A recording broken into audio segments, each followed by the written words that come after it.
یہ جو وظیفے ہیں کسی درویش کی یا کوئی درویش نے جس کو اجازت ہے اس کی اجازت صحیح ہو، ہر بندہ اجازت دینا نہ شروع کر دے، اجازت کے پیچھے نسبتیں چاہیے، ان نسبتوں کی طاقت چاہیے، وہ جو اجازت ملتی ہے اس اجازت کے اندر جو تاثیر ہوتی ہے، اس میں جو کمال ہوتا ہے، اس میں جو اندر کی کیفیتیں ہوتی ہیں، اس اجازت سے نسلوں میں تونگری، دولت، رزق، عزت، صحت ایسے بارش کی طرح برستی ہے۔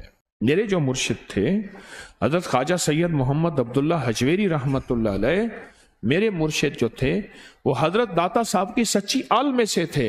مجھے جاتے جاتے انہوں نے اجازت دی 1991 ستمبر میں، اور مدینہ منورہ فرمایا میں جا رہا ہوں، بس اب بقی میں، اور بقی کے اندر جا کے سو گئے۔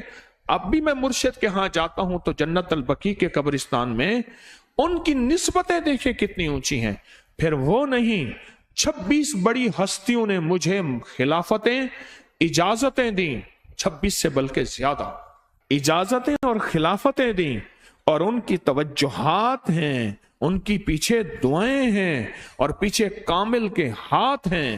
یہ روحانیت کی نسبتیں ہوتی ہیں، روحانیت کی نسبتیں ہوتی ہیں۔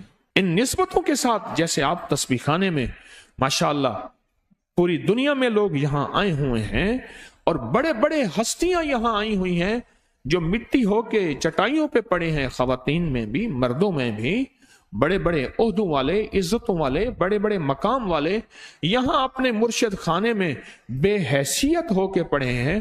جو بے حیثیت ہو کے آتا ہے اللہ اس کو عزت اور مقام اور حیثیت دیتا ہے۔ کہنے لگا میں نے نا حمزات کو قابو کرنے کے لیے میں نے ایک عمل کیا۔ عمل یہ تھا کہ ایک بڑا سا تھال لے لیں، جیسے یہ گارے اور مٹی میں تھال ہوتے ہیں، اس کا چراغ بنا لیں، اس میں 10 کلو تیل ڈالیں اور بڑی ساری بتی ہو، ٹھیک، اس کی بتی جلائیں۔ 10 کلو تیل جلنا ہے، یہ سارا کتنا تیل جلنا ہے، اس کی بتی میں، اس کی لو میں دیکھنا ہے، اور پھر بیٹھنا اس انداز سے ہے کہ میرا سایہ ہو، اور پھر میں اپنے سائے کو بھی دیکھوں، لو کو بھی دیکھوں، اور اس کے بعد یہ وظیفہ پڑھنا ہے۔ 40 دن میں یہ 10 کلو تیل جل جاتا ہے، دن رات بیٹھنا ہے اور اس کو پڑھنا ہے۔ 30 دن جب گزرے تھے، 30 دن گزرنے کے بعد اس کو نقشے نظر آنا شروع ہوئے۔ نقشے یہ نظر آنا شروع ہوئے کہ گھر ہے، بچے ہیں، کھیل رہے ہیں، اماں بیٹھی ہے، آپس میں بچے کو لڑ بھی رہے ہیں، کھا بھی رہے ہیں، پی بھی رہے ہیں۔ اس نے ادھر سے توجہ ہٹائی۔ مرشد نے فرمایا تھا کہ دیکھ میری نگرانی میں عمل کر رہا ہے، نقشے نظر آئیں گے، کسی نقشے میں نہ توجہ کرنا نہ خوف کرنا، خوف بھی آئے گا، چیزیں بھی آئیں گے، نہ کرنا ہے، بس نہ کرنا۔ دوسرے دن اوپے سے نظر آیا، پھر بچے ہیں کسی باغ میں کھیل رہے ہیں، ایک بچہ پھر گم ہو جاتا ہے، ماں روتی ہے، اتنا روتی ہے اس کو رونا آ جاتا ہے۔ پھر خیال آیا مرشد نے فرمایا تھا کسی توجہ نہ کر، یہ کیا نقشہ شروع ہو گیا۔ اچھا پھر 2 دن کے بعد نقشہ آیا، بچے کھیلتے کھیلتے کھجور پہ چڑھ گئے، ایک بچہ جو اوپر سے گرا اس کے بازو ٹوٹ گئی، لات ٹوٹ گئی، اب پتہ چلا وہ تو مر گیا۔ اب اس کی میت پہ جو اماں نے بین ڈالے، جو ابے نے روئے اور گھر کی مائیاں روئیں، اصل اس کو وظیفے سے ہٹانا تھا، اور اس کی نظر جو وہ وہاں ہے وہاں سے نظر سے ہٹانا تھا۔ پھر اس کو مرشد کا خیال آیا کہ توجہ نہیں ہٹانی، دھیان نہیں ہٹانا۔ پھر خیال آیا جب مرشد کامل ہو فائدہ کبھی نہیں ہوگا جب تک یقین کامل نہ، اصل توجہ ہٹانی ہے۔ اور بہت زیادہ رونا اور اتنا رونا کہ سرکار کا خیال آیا، بچے کو لے جا رہے ہیں، اس کی میت پھر قبر کھود رہے ہیں، پھر اس کا یہ کر رہے ہیں، رونا اتنا کہ اس کے آنسوں، رونے کی کوئی کیفیت تھی مائیوں کی۔ 2 دن ابھی رہتے تھے 40 دن میں سے، تو پھر وہی گھر نظر آیا، بچے کھیل رہے ہیں، شوہر آیا، اس نے آ کے کہا مجھے روٹی دو۔ اس نے کہا گھر میں تو کچھ بھی نہیں ہے، لکڑیاں ہی نہیں ہیں، آپ نے کچھ دیا ہی نہیں۔ میاں بیوی کی لڑائی ہو گئی۔ اس نے کہا پھر ٹھیک ہے میں آج سب کو جلا دیتا۔ اس نے کہا لکڑیاں لے آیا، ادھر ادھر سے لکڑیاں لا کے نہ سے اس نے وہ لکڑیاں جلائیں، بچوں کو اٹھا کے جو ڈالا آگ میں، جو چیخیں نکلی بچوں، دوسرے کو پکڑ کے ڈالا، تیسرے کو ڈالا، چوتھے کو ڈالا، آگ میں ڈالتا جا رہا ہے۔ مائی چیخ رہی ہے، کوہرام ہے، زندہ بچوں چھوٹے معصوموں کو آگ میں ڈال رہا ہے۔ ڈالتے ڈالتے کہنے لگے تو بچ گئی ہے بھائی، پھر پکڑ کے میں تجھے ڈالتا ہوں۔ جب اس کے ڈال کے کہنے لگا اب اس عامل کو تو بچ گیا ہے، ایسے اس کو ایسے ایسے پکڑنے لگا، اور پیچھے مرشد کا کھینچ کے تھپڑ اس کو آیا۔ جب کھینچ کے تھپڑ آیا سارا نقشہ ختم ہو گیا۔ اوہو، کہنے لگا یہ کیا تھا، مرشد کامل ایسا ہوئے جڑا لولوں دے وچ وسے ہو، نال نگاہ دے پاک کریندا، نہ صابن سجی کھتے ہو۔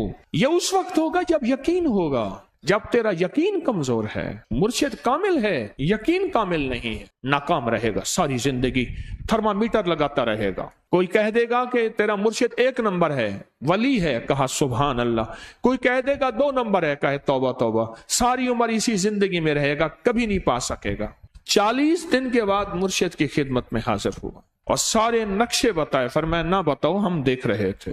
علامہ فخر الدین رازی رحمت اللہ علیہ کا مشہور واقعہ ہے، مرید جو ہے آپ کا سینکڑوں میل دور، اور وہ مرید وہ تھا جو ساری عمر اللہ کے وجود کو کہتا رہا کہ اللہ کے وجود کو نہ ماننے والے کہتے تھے کوئی اللہ نہیں ہے، کہاں ہے دکھاؤ، ہر چیز خود بخود بن گئی ہے، خود بخود ختم ہو جائے گی۔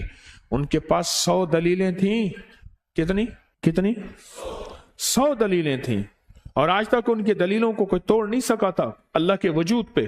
آخری وقت ہے، اور آخری وقت کے اندر ایک دروازہ کھٹکھٹایا کسی نے کہ جناب ایک بزرگ آپ سے ملنے آئے ہیں۔ وہ بزرگ ان کے دوست تھے پرانے، اوہو آپ کا آخری وقت ہے، میں ملنے آیا۔ اور وہ بزرگ نہیں تھا، وہ شیطان کی شکل بن کے آیا تھا۔ اس نے آتے ہی وہ مسئلہ چھیڑ دیا، آج تک اس کی دلیلیں کوئی نہیں توڑ سکا تھا، یہ اس کی دلیل توڑ گیا۔ پہلی دلیل ٹوٹ گئی، اس نے دوسری دی اللہ ہے، اس نے 2 دلیل بھی توڑ دی کہ اللہ نہیں ہے، اس نے تیسری دی اللہ ہے، اس نے وہ اپنے علم کی طاقت وہ دلیل بھی توڑ دی، چوتھی 99 دلیلیں توڑی، ابھی 1 دلیل باقی رہتی ہے۔ اگر وہ بھی دلیل گئی تو یہ بھی کہتا ہے اللہ نہیں، اور آخری وقت میں رب کے وجود کا انکار کر کے خاتمہ خراب کر کے گیا۔ مرشد وضو فرما رہے تھے، دور کہیں میلوں میلوں دور اللہ نے اپنی طاقت قدرت سے نقشے ہٹائے سامنے سے، اور نقشے ہٹائے کہ تیرا مرید گیا، وہیں سے وضو کا پانی چلو بھر کے نہ زور سے پھینکا، اور کانوں میں آواز آئی کیوں دلیلیں دے رہا ہے؟ تو نہیں کہتا میں نے اللہ کو بغیر دلیل کے مانا،